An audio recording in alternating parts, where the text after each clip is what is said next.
여러분 안녕하십니까? 문재인 주사파 정권 5년 동안 중국몽을 불러제끼며 얼마나 친중국적인 굴욕 정책을 폈습니까?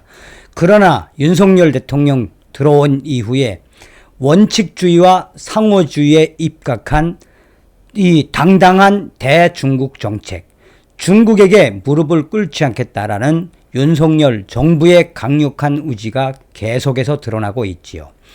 자, 지금 현재 이 투표권이 박탈된 중국인들이 발칵 뒤집어졌으며 한동훈 법무부 장관에게 문재인 정권 때는 안 그랬는데 윤석열 정부가 들어온 이후 중국인들과 조선족들 지금 한바탕 난리가 났습니다.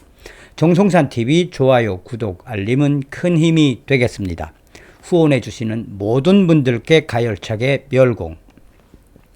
자, 동아일보의 소식부터 전달해 드리고 국내 최대의 중국인 커뮤니티 소식을 전달해 드리도록 하겠습니다. 싱하이밍 주한 중국 대사가 지난해 12월 한동훈 법무부 장관을 직접 찾아 면담하고 올 2월 단독 만찬까지 제안했던 배경에는 영주권자의 지방선거 투표권 개선 문제가 핵심 이유 중 하나로 작용한 것으로 알려졌다. 정부 여당이 영주권자에게 아무 조건 없이 지방선거 투표권까지 부여하고 있는 공직선거법 개정 움직임을 보이자 중국의 싱 대사가 자국 이익을 위해 한국 정부 고위 인사들을 적극 접촉하고 나선 상황. 여권에서는 더불어민주당 이재명 대표와 싱 대사의 만남에 대해 철저히 자국 이익을 위해 뛰고 있는 중국 앞에서 제1야당 대표가 판을 깔아준 격이라는 지적이 나왔다. 싱 대사는 올해 2월 한동훈 장관에게 만찬 회동을 제안하기 2달여 전인 지난해 12월 13일 법무부 총사와 과천청사를 직접 찾아 한동훈 법무부 장관을 접견했다. 싱 대사가 여러 번 만남을 요청해 성사된 자리였던 것으로 알려졌다. 이 시기에 한동훈 법무부 장관은 지난해 12월 초 언론 인터뷰에서 외국인들에게 영주권을 부여한 뒤 3년이 지나면 외국 국적자들이 조건 없이 지방선거 투표권을 갖는 현행 공직선거법령에 대한 개정을 시사한 지 불과 열흘 뒤다. 한동훈 장관은 당시 현행 제도는 외국인들에게 영주권을 부여 후 3년이 지나면 조건 없이 지방선거 투표권을 주는데 미국, 일본, 중국 등 대부분 나라에서는 영주권자의 투표권을 부여하지 않고 있다라며 스웨덴 등은 영주권자의 투표권을 일부 부여하고 있지만 위무 거주기간을 조건으로 하는 등 투표권 부여에 매우 엄격하다라고 지적했다.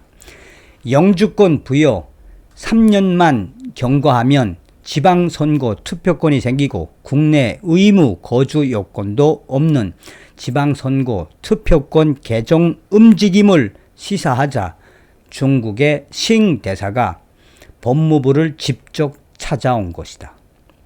여권 핵심 관계자는 싱 대사가 윤석열 정부 취임 초부터 여러 차례 법무부 장관과의 만남을 요청해 12월 한동훈 장관이 결국 만난 것으로 안다라며 2월 단독 만찬 제의까지 오자 한일 관계 개선 등 외교 관계 변수가 복잡하게 맞물려 있던 상황에서 한동훈 장관이 신중하게 행동하는 게 옳다고 보고 정중히 거절했던 것으로 안다라고 했다.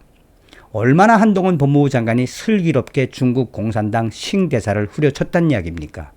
이어 이처럼 자국민 이익을 위해 사활을 걸고 있는 중국의 싱 대사의 만찬 제안에 대한민국 제1야당 대표가 가서 판을 깔아준 격이 됐다라고 지적했다. 싱 대사가 기민하게 대응을 한 이유 중 하나는 영주권자의 지방선거 투표권 개정 문제, 정치권에서 현재 논의가 뜨겁게 진행되고 있다. 이 법안의 가장 큰 영향을 받는 것이 바로 중국 국적의 한국 영주권자들이다. 지난해 3월 국회 예산정책처 자료에 따르면 지방선거 투표권을 가진 외국인 12만 6,668명 중 78.9%인 10만 명이 중국인으로 파악된다. 이와 달리 중국은 한국과 같이 영주권자에게 투표권을 부여하지 않는다. 이 같은 문제의식이 여권에서 공유되면서 지난해 12월 국민의힘 권성동 의원은 국내 거주 외국인들의 투표권을 일부 제한하는 공직선거법 개정안, 상호주의 공직선거법을 발의하기도 했다. 권성동 의원은 당시 페이스북에서 우리나라는 영주권 취득 3년이 지난 외국인들에게 지방선거 투표권을 부여하고 있다며 공산권 국가에서는 투표권 부여가 불가능하고 미국과 영국은 시민권자들에게만 투표권을 부여하기 때문에 국가 간 상호주의 원칙을 위배하고 있다라고 지적했다. 그러면서 지방선거는 기초위원과 광역위원처럼 상대적으로 규모가 적은 선거구에서 투표가 이루어진다라며 이 같은 선거 방식이 특정 지역에 집중된 외국인들의 거주 양상과 결합되면 외국인 투표권이 민의를 왜곡할 여지가 있다라고 우려했다. 여권 관계자는 중국 국적의 한국 영주권자들이 선거 당락에 영향을 미칠 수 있는 현행 규정을 중국 입장에서는 유지하고 싶을 것이라며 이번 중국의 싱 대사와 이재명 대표와의 만남은 자국 이익을 위해 활발하게 움직이는 싱 대사에게 제1야당 대표인 이재명 대표가 판을 깔아준 것. 대통령실에서도 이재명 대표가 싱 대사의 한국 정부 외교 정책 방향을 일방적으로 강도 높게 비난할 수 있는 자리를 만료해 준 셈이라고 지적했다. 대통령실 핵심 관계자는 이재명 대표가 싱 대사의 발언에 어떠한 제지나 위의 제기를 하지 않고 두 손 모아 계속 듣고 있었다라며 면담이 아니라 거의 아련 수준으로 보인다.